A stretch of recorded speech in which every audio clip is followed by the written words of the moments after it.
ابو قلابہ نے حضرت انس رضی اللہ عنہ سے روایت کی، وہ نبی صلی اللہ علیہ وسلم سے روایت کرتے ہیں کہ آپ صلی اللہ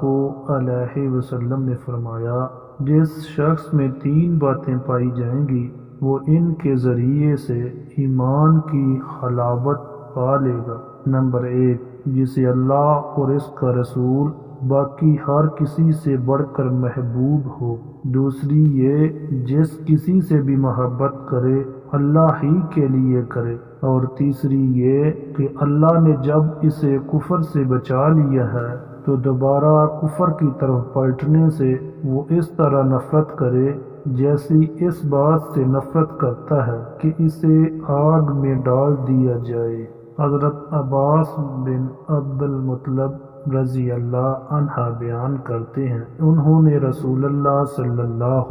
علیہ وسلم سے سنا، آپ فرما رہے تھے، اس شخص نے ایمان کا مزہ چکھ لیا جو اللہ کے رب، اسلام کے دین اور محمد صلی اللہ